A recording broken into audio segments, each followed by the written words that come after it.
All right, what's up, y'all? We back with American BC, the ancient settlers of the New World by Barry Fell. You know what I'm saying?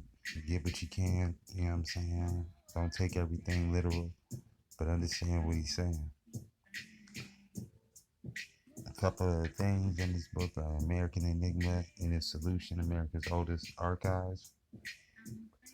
How Irish Ogams were deciphered, the Celtic revival, the alphabet galore, the clues led to Spain and Portugal, Mystery Hill, ships and Tarshish, Celtic sea power, the Celts of America, the Caribbean, the Libyans or Zuni, the Druids of New England, the ritual phallic monuments, the mothers of heroes and lady goddesses, you know what I'm saying, the Egyptian presence and all that. But we know that Algonquins took that trip up out of here, or anybody, you know what I'm saying, ancient American tribes and went over there stunting, lost their grip over there, gave up the secrets over here, came back, resettled with us. The people that they were warring with chased them over here, and here we are. We have a little map, shows correlations of North American and Europe culture sequences, such as archaic culture 7,000 BC to 10,000 BC, woodland culture 1000 BC to 700 AD, burial mounds.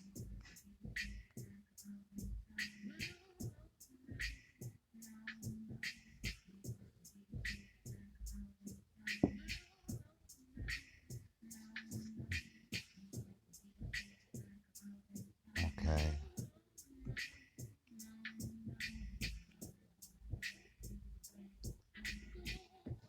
It says 2 centuries of independence, two countless festives of a new progress, a plan throughout the first American states. The world at large pauses at a moment to reflect upon the prodigy that grew from the 13 rebellious colonies when George III lost his American domain. But wait a bit, there is more to American past than appears upon the surface, a strange unrest that appears among many of the younger historians and archaeologists, the colleges and universities, and the scene somewhere in a very large slice of America. A past mysteriously vanished from the public record.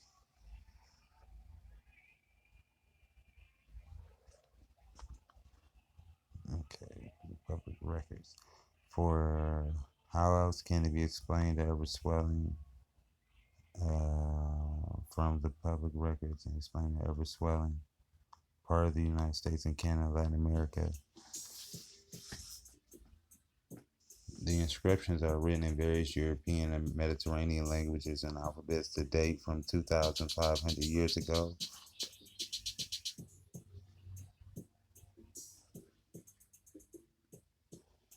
2,500 years ago, and speak only of a visit of ancient ships, but also permanent colonies of Celts, Bosques, Libyans, and even Egyptians. They occur on buried temples, on the tablets of gravestones, on cliff faces. From some of them were inferred that the colonists intermarried with the Amerindians, and some of their descendants still live here today. There once at a time when such find attributed to the misguided folly of uprooted colonists from Europe to forge or crank fabricating traditions from society that has none. But skepticism changed the bewildering. When the discovery of America inception, some of them known to the century or more turn out to have been written in. We'll come back over to that map. Written in ancient script of a type of only deciphered in Europe and North Africa. Thus truly has slowly come to light ancient history inscribed upon the bedrock and buried stone buildings of America and The only hand that could have inscribed it were those of ancient people. America, as we now realize, is a treasure house of records of man's achievements upon the high seas in bygone ages. Even more so are the inscribed rocks and tablets a heritage of forgotten era of colonization. They tell us of settlers who came from the old world and who remained to become founding fathers of some of the Amerindian nations. The ancient writings can easily be classified in some of a dozen styles, each now known to be associated with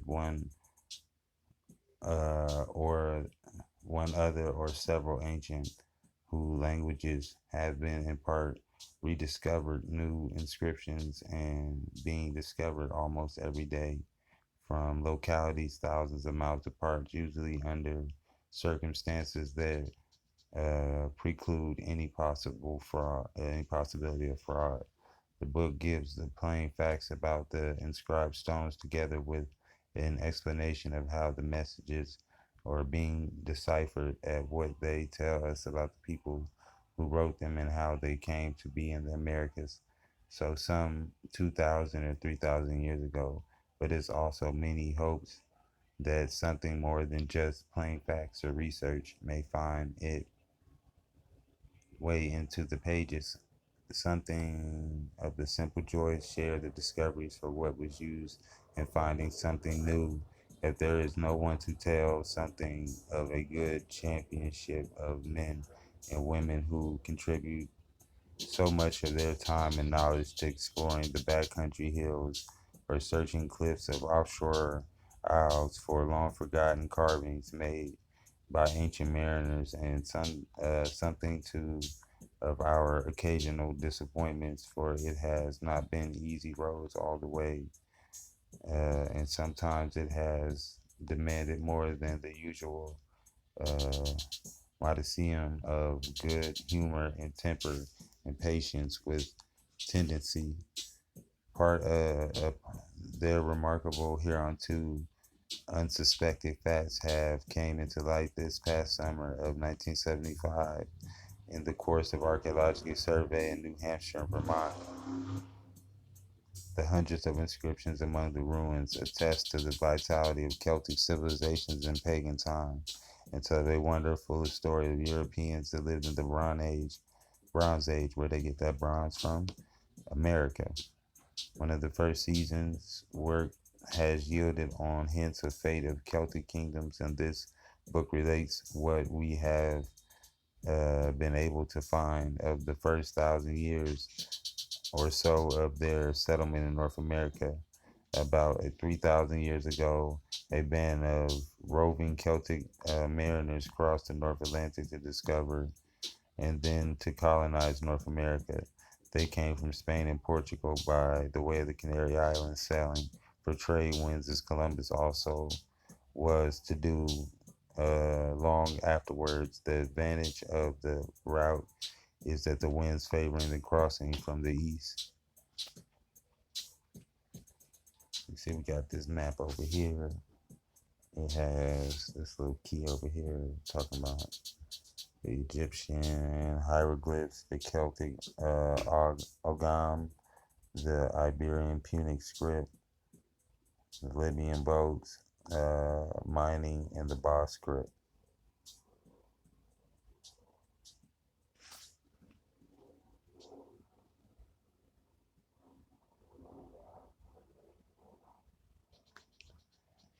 All right, you can see on the Mississippi, we got a couple cultures starting at the top near the mining. I wonder why they don't have Cahokia over here, but they say with that, the monuments of Theobald was over here off of South Carolina. Supposedly, there's a boat here beneath what would be Virginia, North Carolina, South Carolina. The Libyans landed there. Supposedly, the boss came right back under there, up what would be now uh, Washington, D.C., Virginia area. We have the Iberian Punic script up there near Ohio. Going up here near the coastline, coming down, we have Egyptian hieroglyphs up there in Upper Canada. We have the Boss script up there in Canada. We got the Temple Observer observatories up there in Canada. The phallic symbols up there near Maine in Canada. The urns and the calendar circles. We got mining up here in Michigan. We got more Libyans up in Michigan. We got I think that's the Egyptian hieroglyphs up there in Michigan. Also with the Iberian Punic script. Down here going towards Missouri and Memphis, we got Libyan and the Celtic Ogham. Europeans and North African cultures interface and colonies sailing routes. See the map on page 106 and 107. Okay. This boy right here with his top pop, you know what I'm saying, trying to get the ladies. I see you. Chill out, my boy. But let's keep it moving. It says, in the wake of the Celtic pioneers came the Phoenician traders of Spain, Menacades, who spoke of the Punic tongue, but wrote in a particular style, letting known as Iberian script, although some of these traders seem to have settled only on the coast and then only temporarily leaving a few engraved stones to mark their visit or their records of their claim of territory annexation. Other Phoenicians remained here and together were Egyptian miners because part of the Wabanaki tribe of New England, further south, the Boss, Pennsylvania.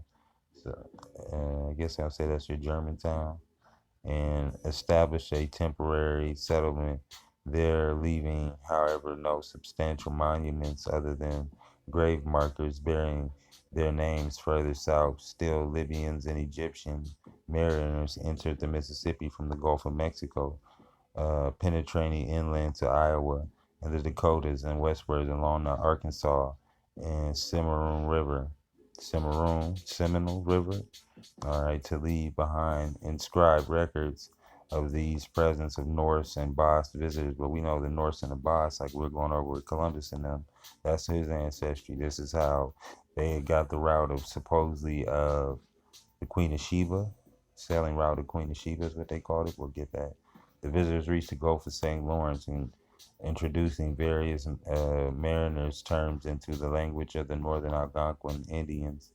Descendants of these visitors are also to be found apparently among the Amerindian tribes, several of which employ dialects derived in part from ancient tongues of Phoenician and North African. The Celts seem first to have settled near the mouth of the river of New England. We know that the Celts were basically coming from your Princess Scotia, the Scots, the Egyptian queen. So going right back to Egypt, we'll remember where the Egyptians came from to marry, but we'll get that in a minute. Let's keep it moving. All right, and the New England and the North Salem on a branch of the Merrimack River in the southern New Hampshire. At some time, they ascended the Connecticut River, sailing as far north as Quebec and Vermont, where a western branch of the river joins the main stream. Throughout the precipitous gorge, attracted doubtless by the seclusion of the upland beyond the gorge of the. Once I lost my spot. Sailing Quebec, and the branch of the river joins the stream, and the gorge attracted doubtless seclusion in the uplands beyond the gorge, and the Celts turned westward to colonize and hanging valley of the Green Mountains of the Celtic word Quiche, meaning chasm or pit, the river that flows through the gorge of the Ottawa Chuchi, simply in Amerindian rendering of the Celtic name, meaning waters of chasm, in a secluded valley and on the hilltops the priests of the Druids, and we all know. Let's just go ahead.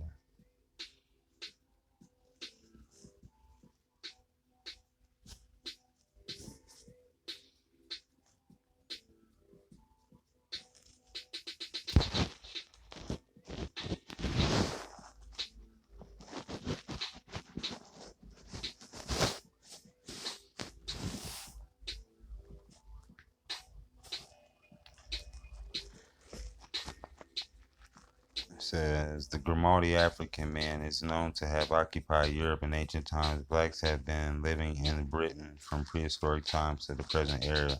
Irish traditions tell of a giant-like race of African headed by a king with reunite of priests called the Fomains, or something like that. Let me see.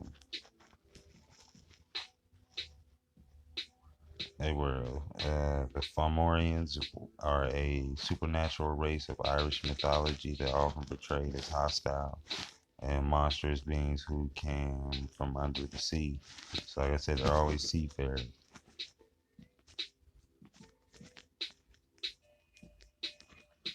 But we'll get into that. Till they try to drown, like, but let's come on. Who brought their skills from West Africa via Spain. The original Celtic priesthood were black.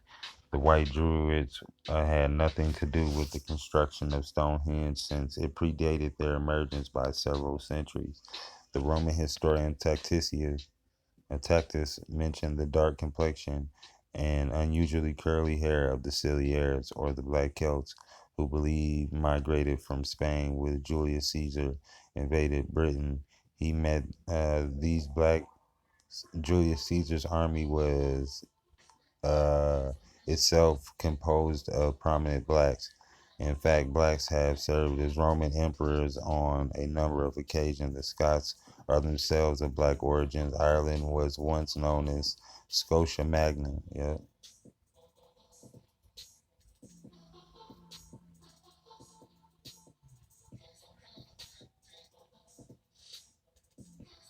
let's see.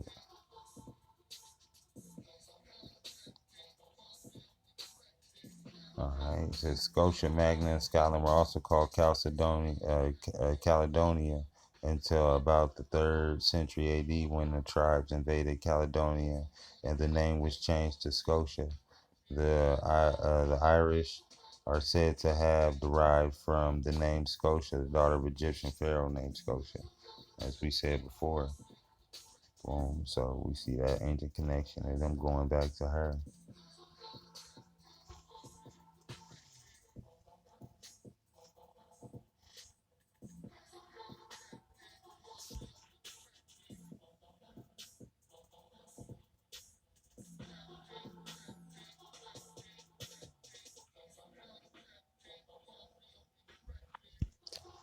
Okay, it's Scotta, Scotia, the name given to the mythological daughter of two different Egyptian pharaohs of the Irish mythology and the Scottish mythology of, and it says pseudo history through the legend of Barry all agrees that Scotia was the ancestor of the Gaels who traced their ancestry to the Irish invaders called Scoti, who settled in Argyll and Caledonia regions, which later came to be known as Scotland after their founder. To try to make her a white woman, Scotia left Godel Glass voyaging to Egypt and described in the 15th century manuscript of Scotorian Walter Bauer's version of the Godel's Glass, Latinized Gathelios, are wife and husband.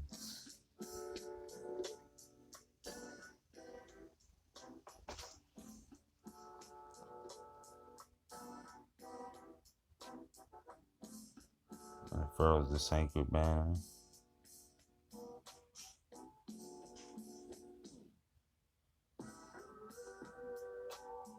Says Liverpool states that Scotia was the mother of Jethos or Godel Glass, the the infamous ancestor of the Gales.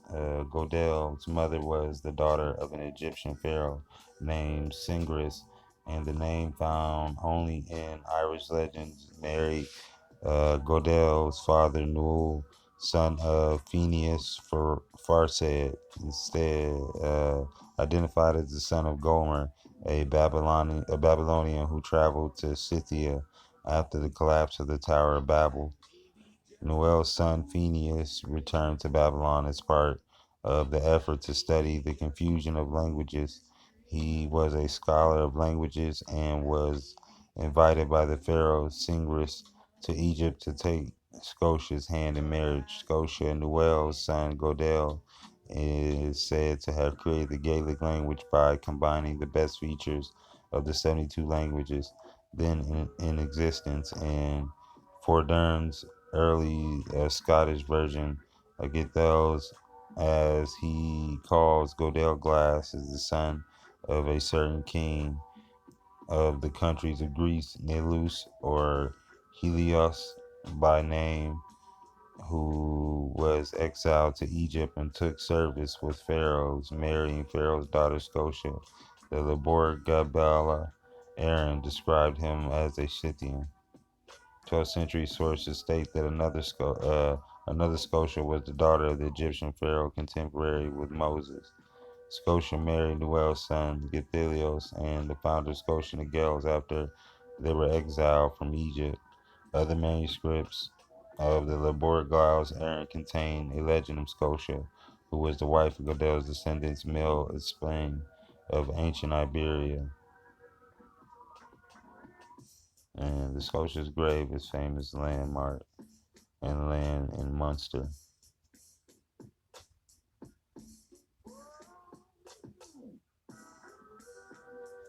That's supposedly supposed to be Queen Scotia's grave.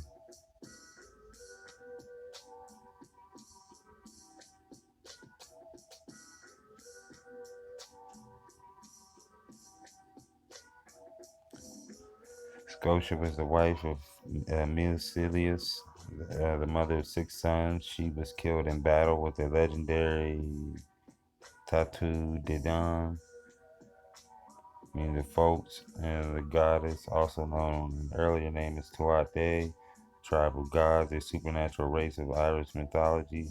They are thought to represent the main deities of pre-Christian Gaelic Ireland, and Tuatha De Danann constitutes the pantheon who attributes and appeared in numbers and forms throughout the Celtic world. Let's see if there's anything else worth reading out of this.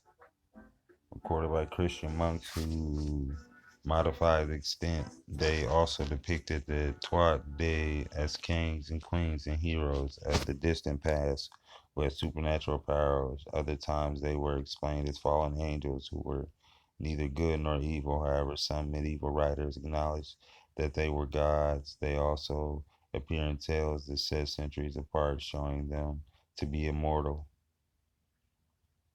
Okay, y'all see where all that's going. Getting weird.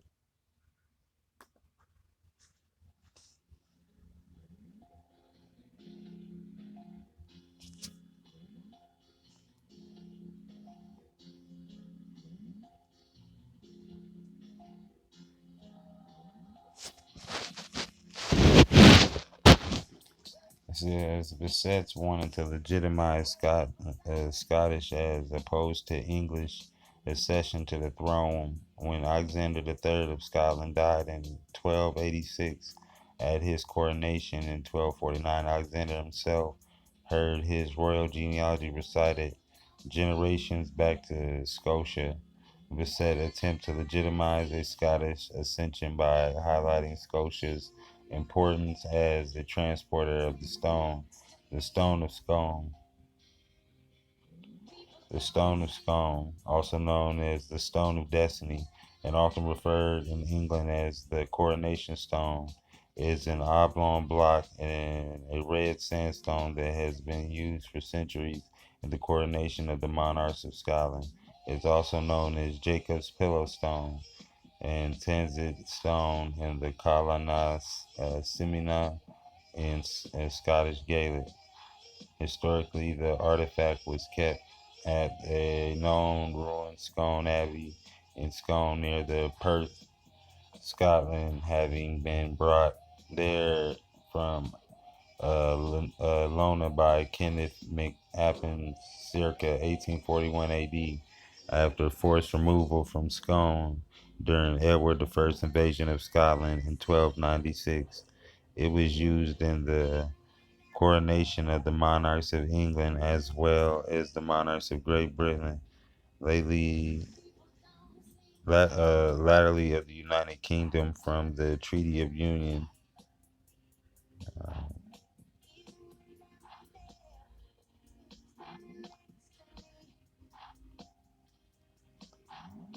okay, it says that the monastery of Scone in the Church of God near the high altars was placed a large stone hollowed at the round chair on which the future king was placed from their coronation according to customs.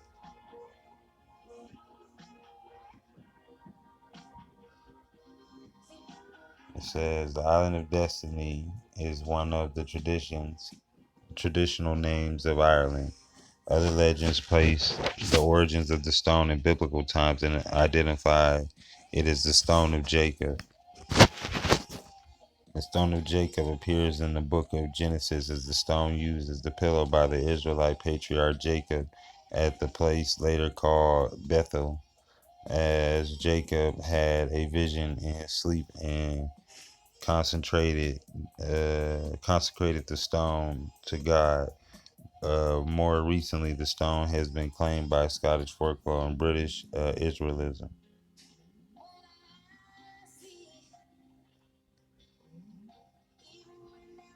It is believed that the people of the British Isles are genetically and racially and linguistically the direct descendants of the 10 lost tribes of ancient Israel. With the roots in the 16th century, British Israelism was inspired by several 19th century English writings, such as John Wilson, 1840, The Israelite Origin. Numerous British Israelite organizations were set up throughout the British Empire as well as the United States in 1870 onward, and a number of these organizations are independently active in the early 21st century, and ideas gave rise. Thank you, baby. Christianity identity movement. So it also had a lot to do with blacks and whites arguing over who was the true Israelites. This is how this got cracking off in a real way. So let's get back to why everybody was still trying to get back to claiming this ancestry.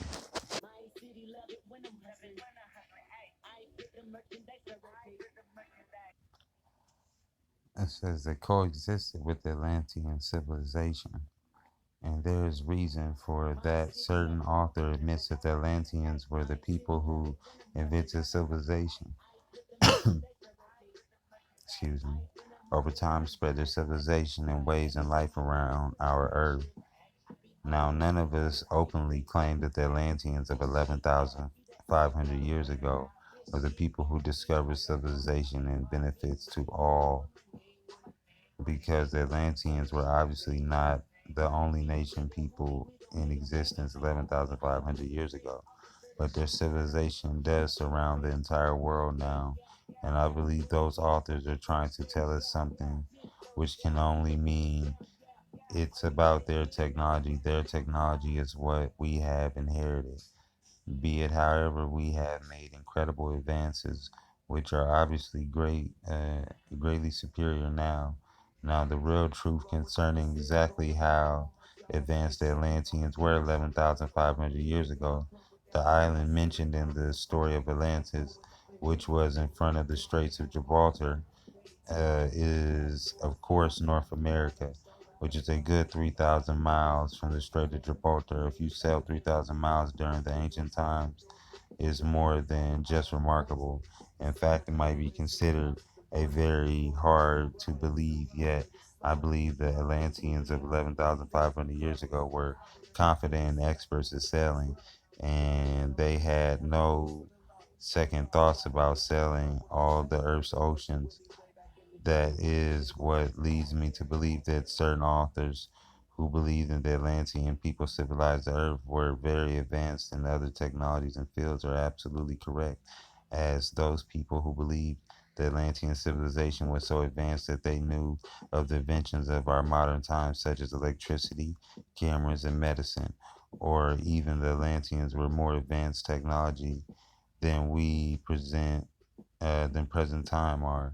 Another question that is easier to answer to me is not true that the Atlantean civilization advanced to higher levels than the Americans and the British civilization that currently dominates our Earth. It is possible that the Atlantean civilization may have been more advanced than the American and British civilization at the present time. The results of the Great Flood that destroyed Atlantis and their knowledge of their technology was lost. Yet I wouldn't bet on it. The magnitude.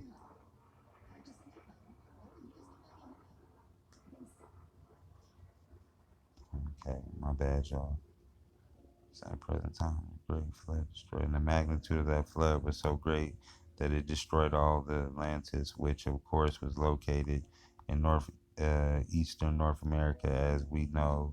The catastrophes such as the catastrophe which destroyed Atlantis killed a great many people, and likelihood that the Atlantean survivors who were educated with the knowledge of technology of their civilization survived and kept the technology alive would have indeed been very slim. Egyptian hieroglyphs and many mention the existence of Atlantis, which I believe they do, and I admit that because it is clearly mentioned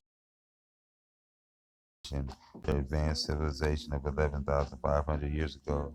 If so, there are maybe people able to read those Egyptian hieroglyphs alive today who know those Egyptian hieroglyphs not only mention the ancient Atlanteans, but they also know that the hieroglyphs describe their civilization in greater detail, but they are unwilling for some reason to come out to the open about this very sensitive subject. Obviously, there is no denying that Egyptians knew of the Atlanteans and that the civilization, because we learned about Atlantis from the Egyptian people, and also because the Egyptians people are descended from the Atlanteans.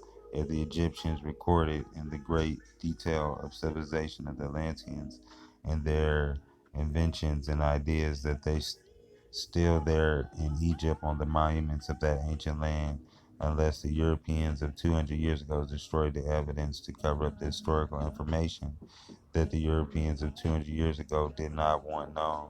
The historical information possibly described certain Atlantean inventions or ideas, but more than likely there is not always a close to the truth. The historical information may be made in mention of Atlantean conquests around the Mediterranean Sea, of the locations across the world, and also held historical information, which mentioned the Egyptian people were descended from the Atlanteans, and also, most surprising of all, the Atlanteans' ability to sail all of the oceans of the earth 11,500 years ago.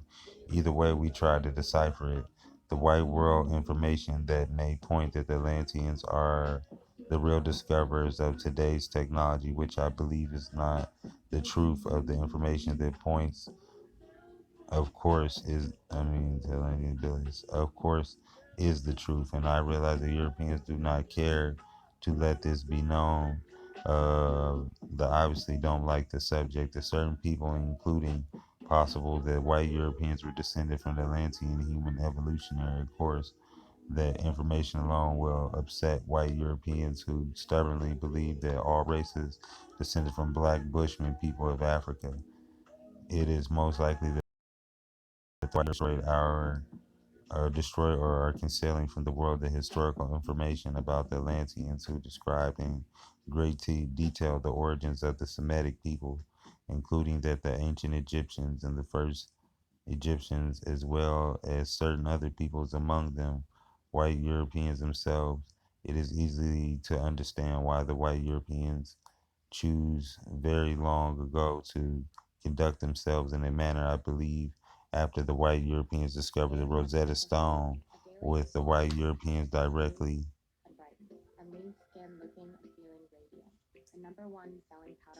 My bad, y'all. They talking about this book.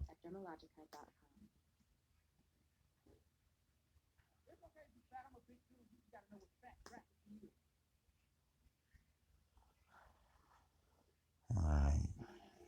It is most likely okay. The Semitic people, including the ancient Egyptians, the first Egyptians, as well as certain other people among them, the white Europeans themselves, is easy to understand why the white Europeans choose very long ago to conduct themselves in that manner.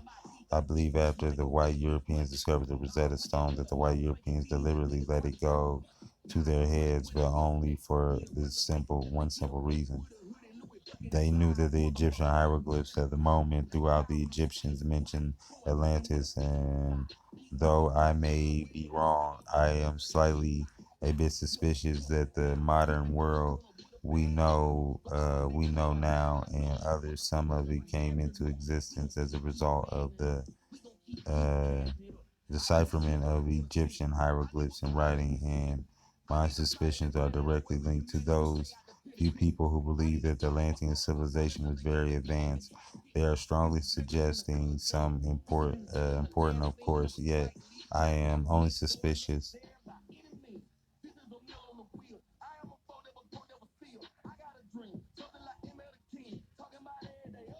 One second.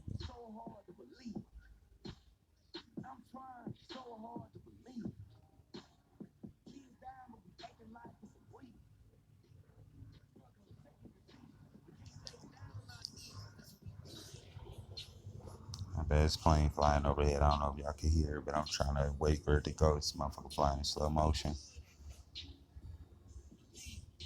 Motherfucker got to be right on top of my house, though.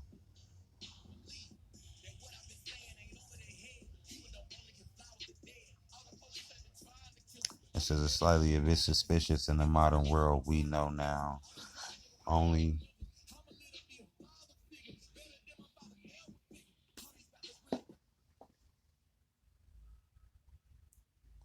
suspicious of the modern world we know now, or only some of it came into existence as a result of the decipherment of Egyptian hieroglyphs writing, and my suspicions are directly linked to a few people who believe that the Atlantean civilization was very advanced.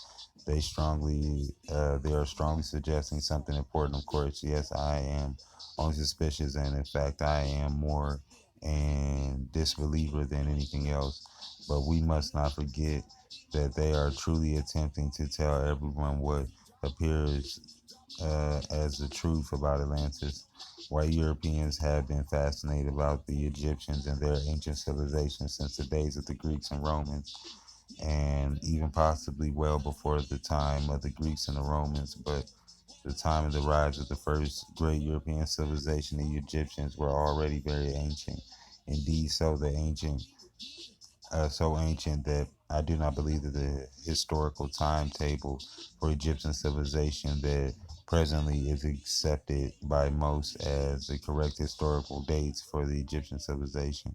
Why on earth do so many historians believe that few historians and even archaeologists who believe the Egyptian civilization is much older than currently they are accepted age of Egyptian civilization? The question is most people is hard to answer, but not for me. Atlantis is why the great majority of historians and archaeologists do not and possibly will never accept anyone's theory that Egyptian civilization is at least 10,000 years old, long before the Great Flood that destroyed Atlantis, and even before the Ice Age. That the culprit of the flood is there was truly an ice age then, and that they may have existed a much older Atlantean civilization that was far less advanced compared to the Atlantis we presently are aware of. We know that Atlantis was aware of presently in existence at least 11,500 years ago. So it must have existed well before 11,500 years ago, before the advanced Atlantean civilization known to us now. An earlier civilization with Atlanteans inherited, but did so with the very remarkable results afterwards. I realized that the Illini people who originally lived in Illinois region of the United States are likely the people mentioned in the story of Atlantis who settled in a part of Atlantis which was located near the Atlantic Ocean as well as Europe and Africa.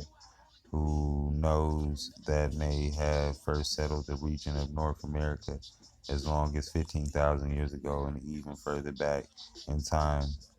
Measly 15,000 years ago, the Illini people did not all of a sudden construct their settlement, then immediately advance their civilization to that of a highly advanced civilization. So, realistically, there is enough time at 11,500 years ago for the likelihood of an additional few thousand years to be added on to 11,500 years.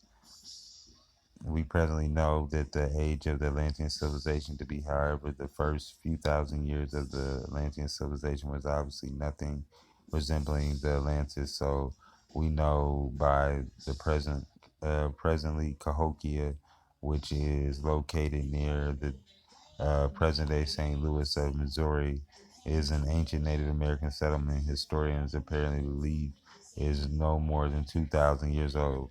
The Illini were living in Cahokia region when the whites discovered the Americas, and the alone can be proved that the Illini are the builders of the ancient. It says the Illini. It's okay. And the Illini were living in Cahokia region when the whites discovered the Americas, and that alone can be proof that the Illini are the builders of the ancient civilization. And if so, is then likely is at least 7,500 years ago.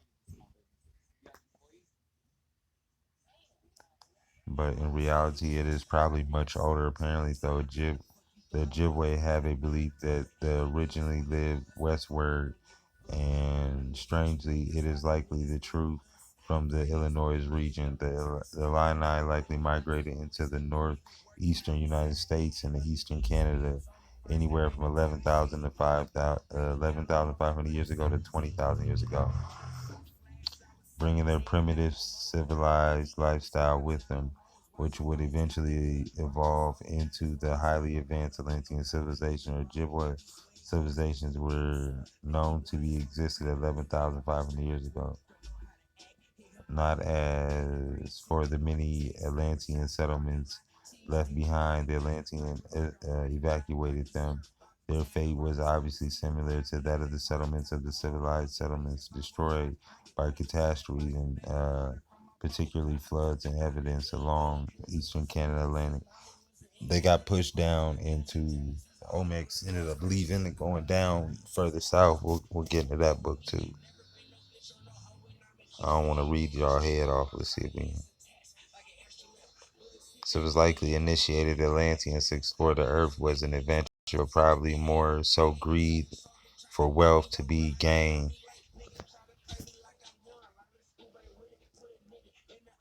from wealth to be gained, which is nothing new. The flood that destroyed Atlantis lasted at the longest only a few short years and it's totally wiped out Atlantis. There may have been more than a few survivors of the flood here in North America, but certainly forgot their civilized ways of life, which, to put it bluntly, was very unfortunate indeed. Presently, I do not see historians or archaeologists sometimes in the near future openly admitting that the Semitic people are descended from the Algonquins, and the accepted historical records would have to be changed for not only the Egyptians but all other Semitic peoples also, as well the Bas people and the Etruscans. The current history of the Semitic people goes back to at least 5,000 years, according to the historians, which is indeed a long time. However, it is truly more ancient. I reckon nearly all Semitic people will only accept 5,000 year periods. They have recorded Semitic history for another form of evidence exists that has greater possibilities of telling all of mankind who the Atlantean people were and still are. In the present time, within the past 20 years, DNA tests have been developed and which are now allowed in courtrooms and either convicts a criminal or acquits a criminal. All needs to be done and to do DNA tests on people who currently live west of the Straits of Gibraltar to determine if anything out of the normal exists in these people, which could possibly prove that they are the Atlanteans. Of course, it has already been done. Of course, those people are already known, and they have fascinated the curious visitors. And quite, let's go and talk about some of these people. Uh,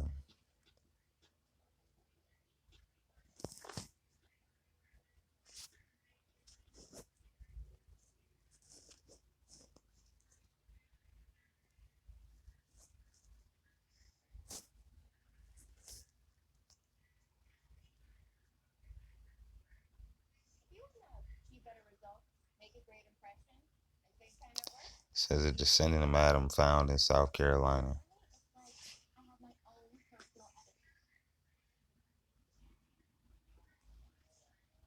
Says a recent study has found that the common ancestor of all Y chromosomes lived approximately 338,000 years ago, vastly surpassing previous estimated 100 to 140,000 years ago. Unlikely most genetic studies, this one did not, being in a university through it soon landed in a laboratory of Michael Hammer at the University of Arizona, stated which the customers of family tree DNA among all these other samples, company tested and more classified ones stood out.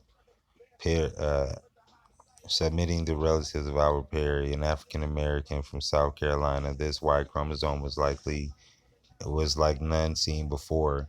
After careful study of the new variant, now called A00 haplotype, turned out to be different from the ancestors' all previously known Y chromosomes at 59 positions and about 2,400 and 240,000 genetic letters of sequence, knowing that the rate of mutation of the Y chromosome today is 1 per 2 billion letters per year. Researchers could conclude when A00 branched from the rest of us. Analysis of 5,600 samples from Africa found this chromosome is just 11 people who made up 6.3% of the MBO ancestry. Of course. It had to make it African ancestry of Cameroon who were tested. But what about the ACS, the American Colonization Society? So if it's just six tiny people, all right, we ain't gonna get into that bullshit. Take this with a grain of salt. This is for you if you into this. Identification of a rare ancient Y chromosome doesn't change very much, and a handful of mutations identified are very unlikely to have any actual effect because the Y chromosome carries only a handful of genes, most commonly tailored for the purpose of being male among the track of junk DNA. See, they trying to throw it away because this shit don't fit they narrative. Let me get back to that book. Of the Atlanteans to navigate the world and the oceans. I do mean the entire world. The Atlanteans made not known of the electric power and cameras and telegraphs, but what the Atlanteans did know, they utilized to the fullest extent.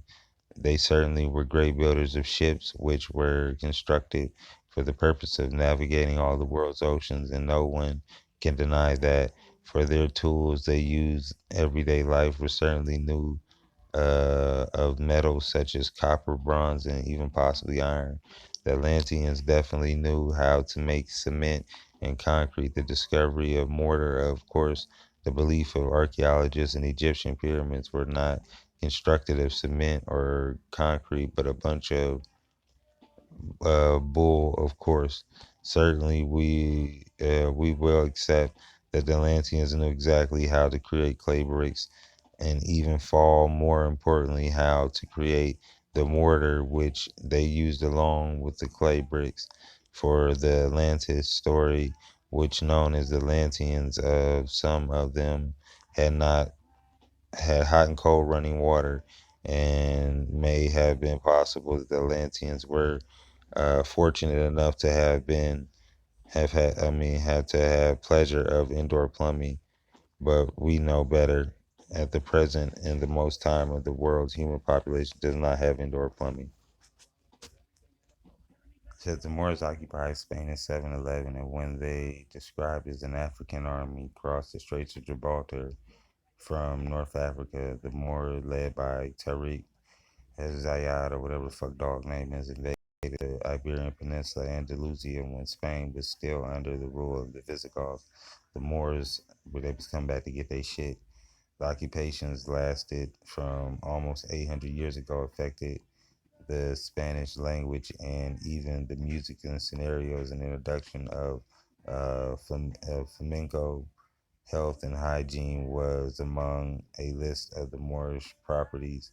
The invention of the toothbrush followed incredible wealth of the new medical knowledge and of the disease and the diagnosis, as well as the curing of these with medicine, surgery, and other scientific inventions. But this was not all. The Moors also brought with them the new knowledge of agriculture, such as cultivation of various fruits, including lemons, almonds, oranges, banana. We all know the oranges and the lemons they got because they were taking trips to America and bringing them back.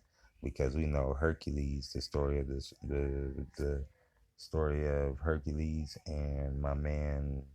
I don't want to say Poseidon. What's the other one? I can't remember his name right now, but he supposedly traded him the weight or the burden Atlas. Hercules traded Atlas the weight of the world while he ran over to go get oranges and apples from the Hesperides of America and then never came back. You feel me? Let the boy hold the earth forever. So you get what they mean by that. Okay, it says eggplants and taught the Spanish farmers how to cultivate cotton as well as silk. This also introduced highly sophisticated irrigation systems, some which had been installed by the Romans in the 4th century, and which the Moors restored and extended these and brought water and more urbanized areas throughout the complex as well networked pools and fountains in private homes as their gardens and public squares, including the public baths, all benefited from the water supply system, some of which can still be found in Andalusia. Hasidid ibn Shapfrut, whatever dog, was a famous Jewish physician who served in Abdul Rahman III of Cordoba, which his knowledge of Arabic, Hebrew, Latin, which is Arabic, Hebrew, and Latin together is Ladino. He translated an important work on a pharmacy, but he was not the only one because there were other famous Muslim physicians of Al Andalus, such as Ibn Jujul, who wrote the Dioscorides. Y'all got to excuse me for not knowing that one. I guess it's a medical book, but we see him over there with his dark ass right there. Sound like a voodoo book and what they would have called it. Now they didn't wipe my dog out. It's all good though. Let's drop that. Categories of physicians. Okay, so this is their first medical book. All right, but you see where I had to go tie that in. Okay,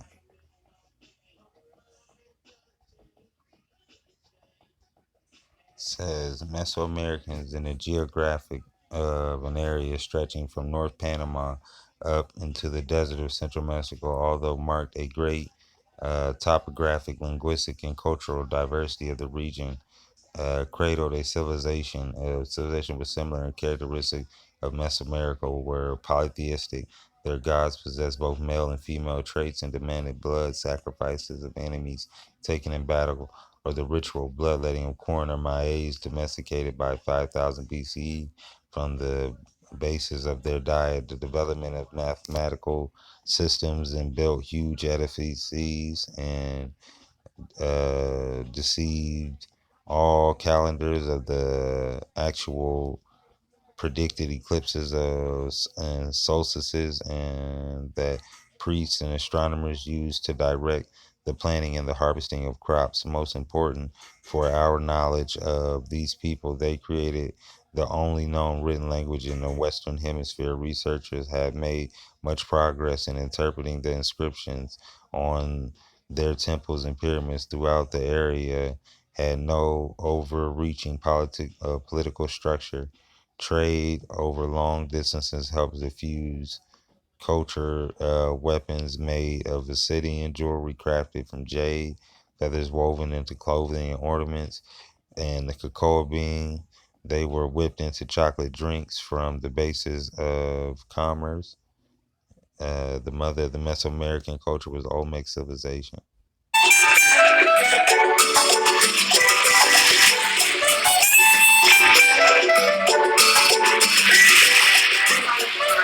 It's been a while since I haven't done any recipe, so today I'm back with a new one. We're gonna make today chocolat pays, which is hot chocolate. So the key ingredient for this recipe is this unrefined cocoa. My mom brought this for me in December, so that's why I'm inspired to bring this recipe to you today. So I'm gonna start. Oh, I already added 4 cups of water, and I'm gonna add the unrefined cocoa and some spices. I have here cinnamons and star anise. Okay, I'm gonna bring this to a boil and let this simmer onto the unrefined. And this is it. This is actually the recipe for Asian hot chocolate. But I have a thing. I really like my chocolate to be really creamy. So what I do is mix some cornstarch with some water, and then I'm going to put this slowly on the chocolate and let this thicken just a little bit.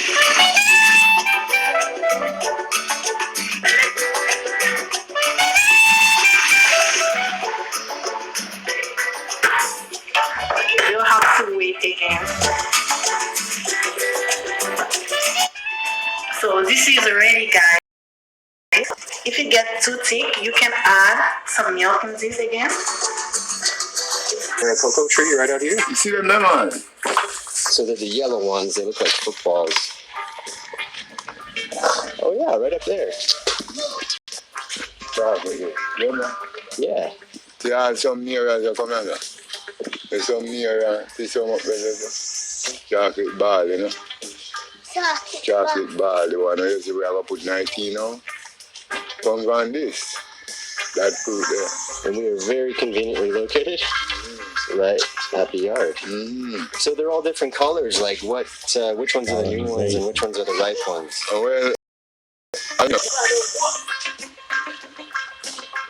This, you see some riper than yeah. So I write them now. So the yellow? The yellow one, what are they? When they yellow, they right. They want to see up the yellow. They're right. Pick one chocolate. Line bamboo.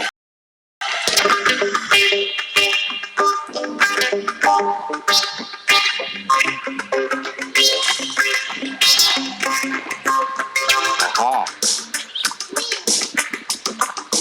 Want me to grab it?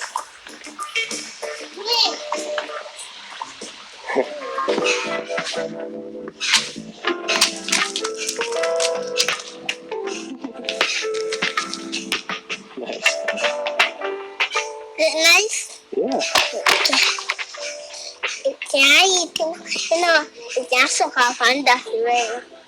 Let's have a look.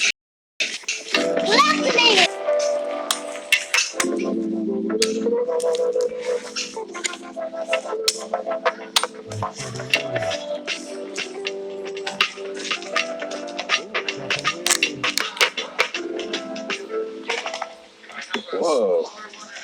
So that's the fruit. Ow! Hey! Little piglet's biting me. Get out of here. Check it out. Alright. Whoa, it's really soft. Right. I can focus it. Watch out. Yes. It's one of my favorites. Well, I say that about everything, but this is a good look with the fresh cocoa and then the processed cocoa. So Moko dropped it in. Oh, you can already see it. It sort of comes apart, yeah? Yeah. Colors it really nice. So what do they say chocolate's good for? Just tastes good. Just tastes good. You don't always need a reason for this and that. You just No, enjoy it.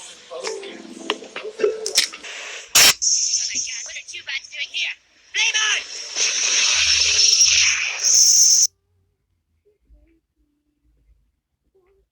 on! Ladies and gentlemen, contrary to popular belief, some of the things that separate us, American Indians, from Native Americans is our culture.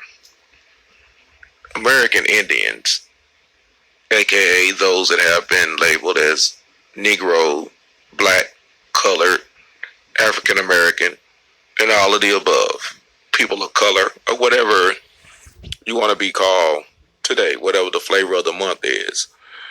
We did not, I repeat, we did not eat the American bison, misnomered as the buffalo. The Native Americans, or what you call Native Americans, that came from Northeast Asia, because they had the buffalo there in Northeast Asia, as well as Africa, they ate buffalo. I've been saying this for years, and I'll say it again, that culture trumps books all day, every day. The American Indian did not eat bison, aka buffalo meat. And I'll go more into detail a little bit later.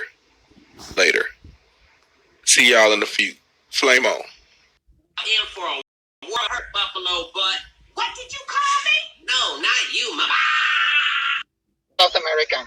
So our Tainos came from South America. They were originally from South America, and they started traveling to the islands in the Caribbean, and they ended up here.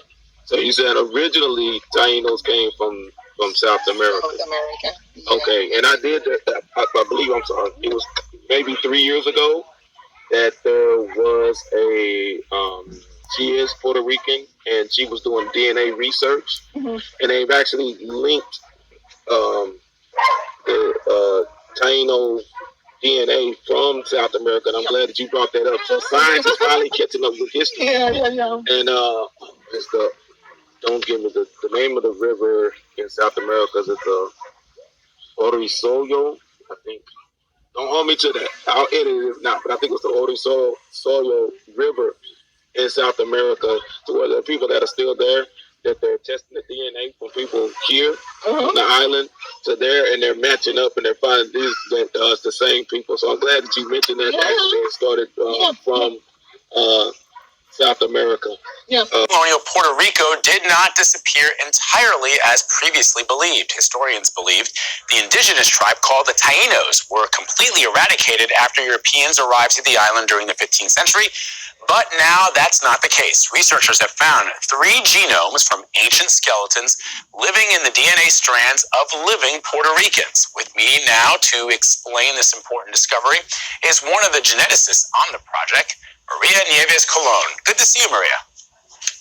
Hi, thanks for having me. So I'm fascinated by this story. I'd always been told, I have family from Haiti, I'd always been told that the Tainos were completely eradicated after Europeans arrived to the Caribbean islands. So explain to our audience why these results are so important to you, and of course to not just the people of Puerto Rico, but all the people in the Caribbean who would have had Tainos living on some of those islands. Yeah, this is a very common story, actually, that we hear throughout the Caribbean.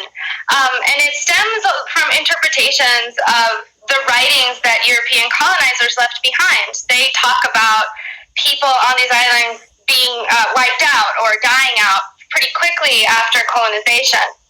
But that idea kind of bumps up against oral histories and stories that people tell on the islands of having, for instance, an indigenous great-grandmother or carrying cultural traditions that have a native origin into the present. So what our study... Oh, sorry. Go ahead.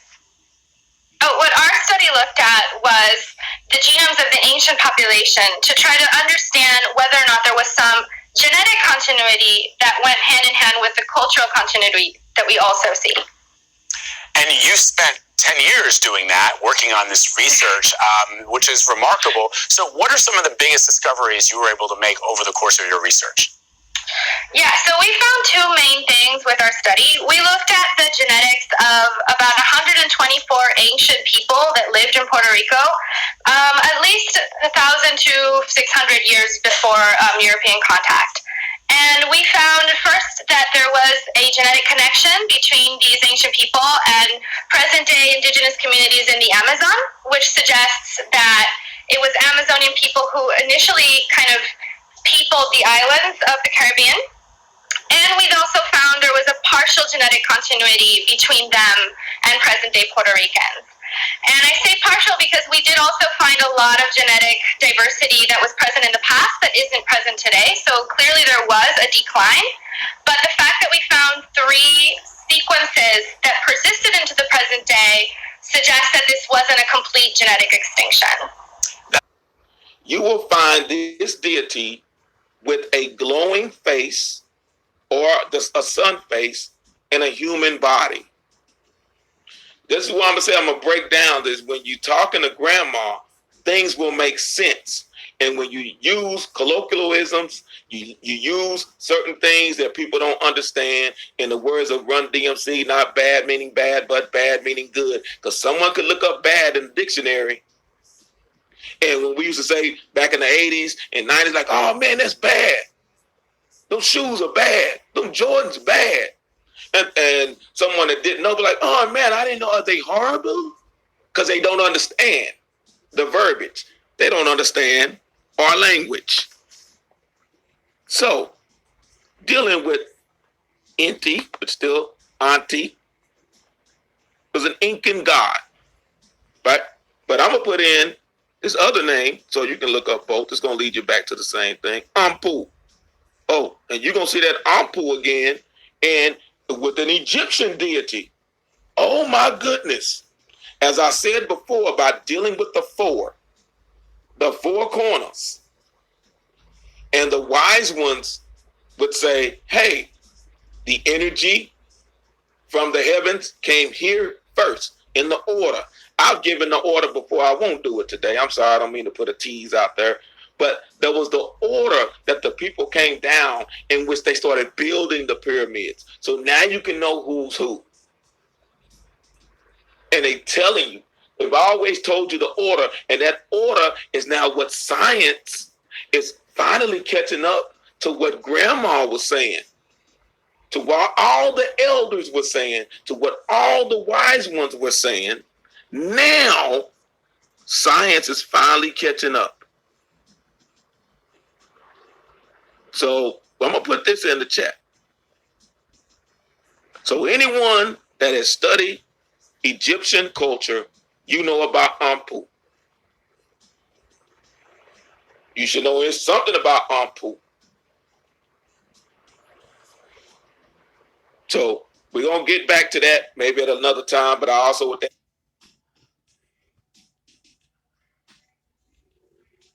But that Ampu, you all see the Puntua, where you're going to get to the Punta, the Puni, the Phoenician being the rising bird.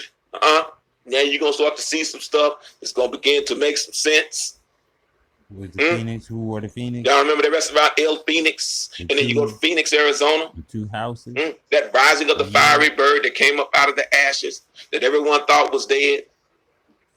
But I'm going to leave that alone. Let me go back to this. Holy Roman Empire. That it talks about that representing the flames And they always like to throw in sister because they want to try to make it seem like it's always incest. But sister, in a sense, didn't mean that. It just means sense in a relationship that there was no such thing as in-law. If you married someone, your wife's people, there was no such thing as in-law. They're your people, period. Because now you're in the fact the auntie or auntie deals with gold. And Mama Gilia or Koya or Gilia is represented by silver. So you know who's who. Oh, snap. I did a presentation a few weeks ago about those that were in Mesoamerica when they were digging up and going into graves, grave robbers, grave diggers, and showed you the wedding ceremony that was taking place. And those figures had the disc in their chest. Y'all remember that? Then I showed you that disc goes back again to the Caribbean and then the Mississippi.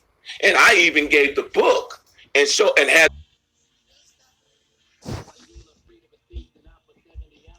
Okay, it says the most ancient temples of the Greeks were erected on an artificial or natural elevation of Earth. In the present day, almost every part of Europe and Asia exhibits these remains of the tumuli or the rudis.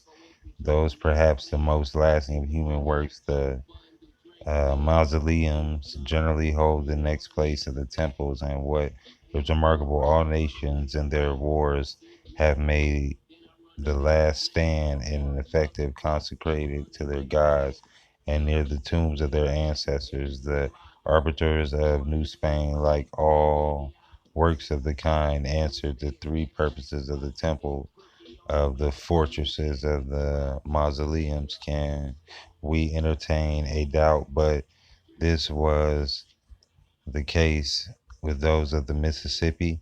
The antiquity of these mounds is certainly very great.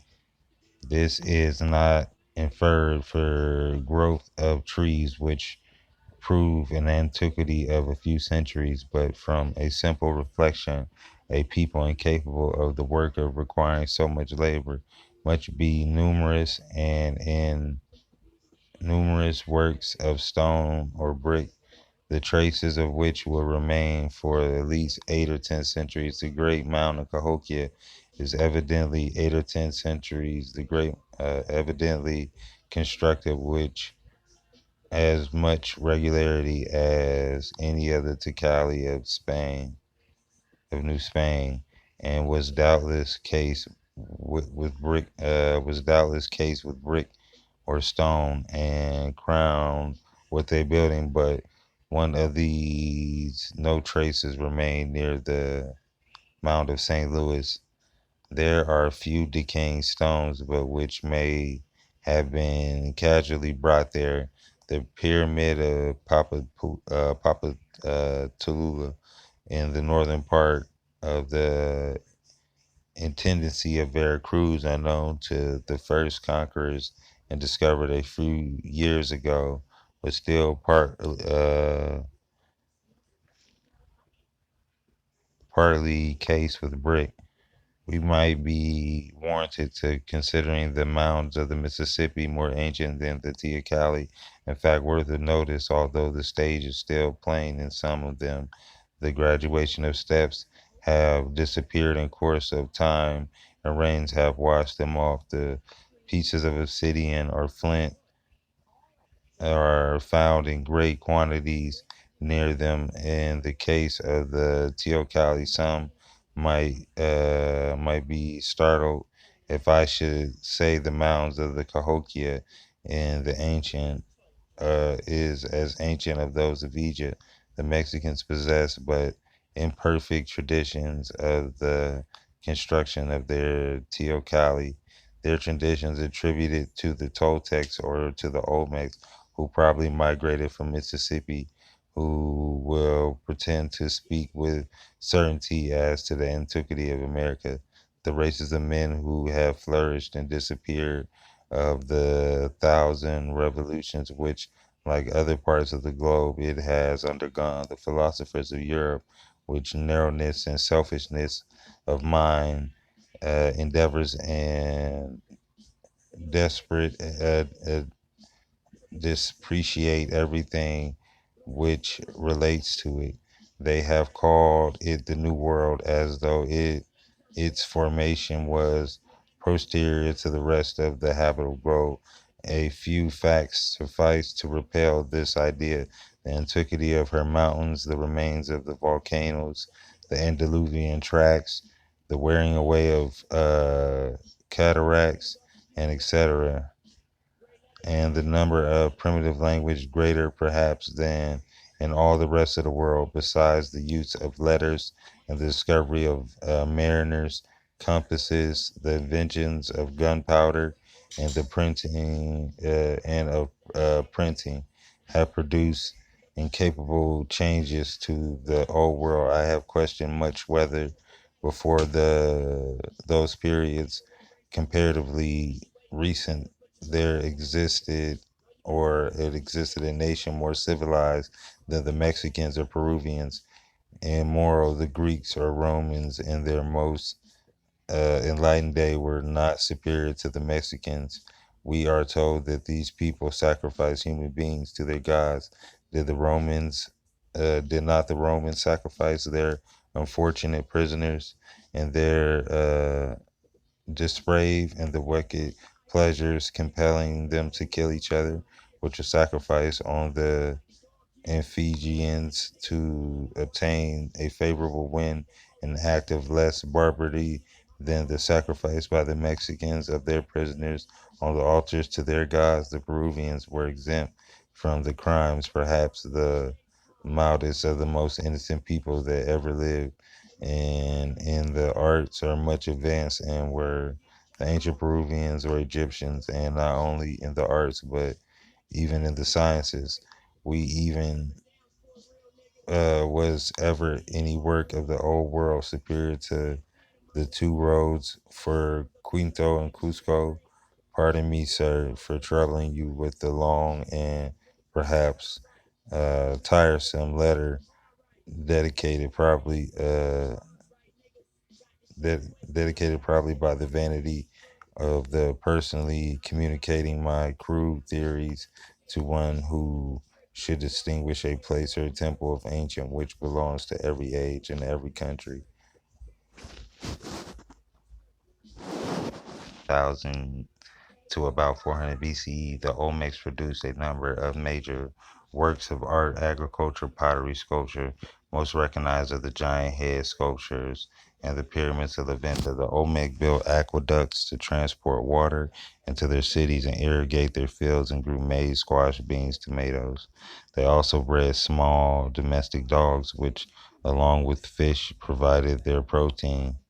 Although no one knows what happened to the Olmecs after about 400 BC, because of the jungle reclaimed many of their cities.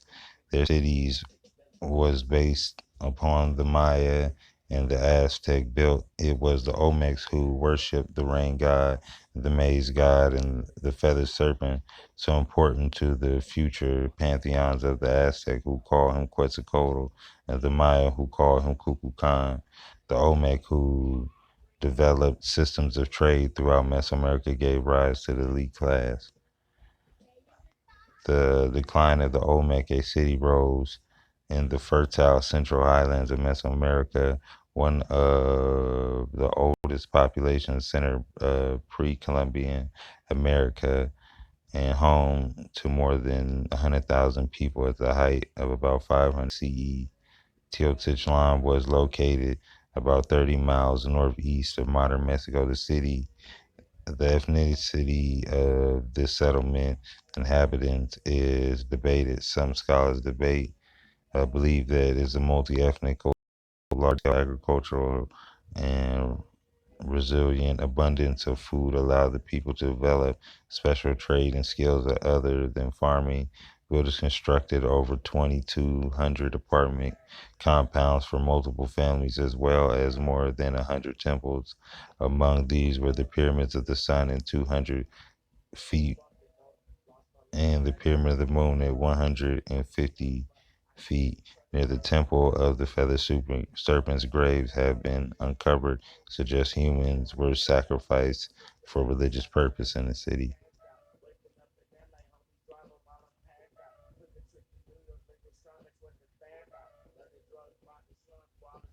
Neighboring tribes had built the fabulous city. Mhm. And the three causeways of the connected to the mainland. The farmer assets constructed barges made of reeds and filled them with fertile soil in the lake and constantly irrigated those chimpas, floating gardens, which in use can be also today Cholomicol, a district of Mexico. In 1512, Pope Julius II tried to explain why the Christian Bible failed to mention the American Indians in their continent.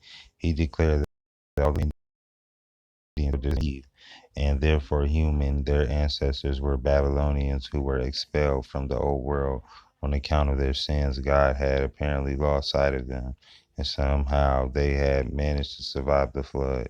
The theory of the peopling of Americas that became scientific orthodoxy in the mid 20th century, and no less fabulous. The Americas were empty of humans until about 14,000 years ago. And when the migrants from Northeast Asia trekked over the Bering Land Bridge, with the exception of the brief visit of the Vikings in the 11th century, the persons to subsequently discover America was Christopher Columbus. More recently, the possibilities of migrations up to several to 10,000 years ago, earlier than 14,000 BP, have been accepted and by many scientists. There is evidence, however, that North, Central, and South America were settled by migrants from different parts of the world over a course of millions of years, and that even in 5,000 years, explorers and traders of various continents visited America before Columbus. Okay, history, it tells us the book Columbus, all known as Christopher Columbus, the discovery, or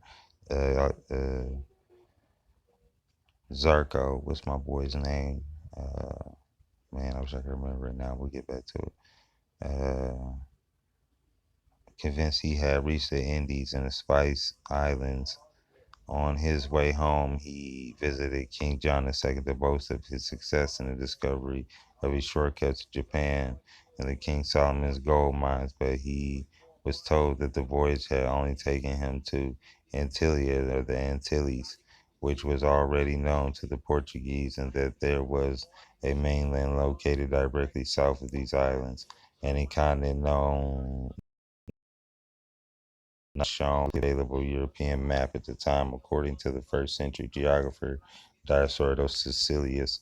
Iberian in the Spanish peninsula and the Phoenicians in the North Africa had learned about a huge paradise in the far west Atlantic about 1000 BC, but some accounts of the Western Isles were part of the Asian continent known as the India Occident or India Superior. Some Greek and Roman scholars thought there were only small islands across the Atlantic known in the folklore, the Fortunate Isles of Gordes and the Hesperides.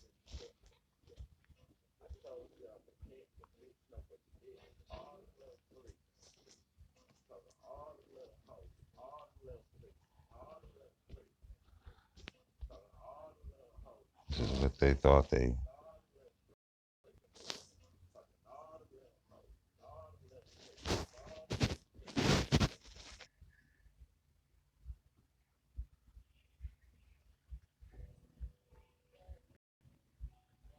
were leaders. So the primitive lines of immigration so far related to the North America were probably from the south to the north, and nor is wanting historical evidence of such movement. The traditions, as well as the moments of Mexico and the Central Americas, welcome to indicate that there was an older civilization of a higher order than that attained by the Aztecs. The later were Brachyphilia, the latter were Brachyphilia long skull, subjugated by the Dulciphilia, the short skull, probably outlined The old Carib race, without obliterating their civilization, asserted their physical sway, as the origins of the Aztecs and their authorities are conflicting. Torrecominda and Bortorini and Calavero assigned that the northwestern and the western origin, and the Prescott states that the theory derives of a stronger confirmation from the light of tradition. Wishliff Barlett says that he sees no satisfactory evidence of the truth of Esquire, goes still further and declares that the hypothesis of migration from Nicaragua and Calcutta and Huac is altogether more consistent. Whatever. This is the Altabera protagonism emphasized by Vera on the Negroids from Grimaldi, Grote, Deces. Meanwhile, back at the cave, 2 years of triple burial, Abel ran into 2 additional skeletons at Bamagande. This first skeleton, Bramagande, labeled the Cro-Magnon by Venue, belonged to an additional robust and tall adult male. What makes his individual remarkably, however, are impromectal grooves affecting maxillary, posterior teeth, and segmental enamel junctions. The grooves are well polished, show a tubular appearance, or more precisely a conical outline of the buccal diameter, much larger than the lingual one.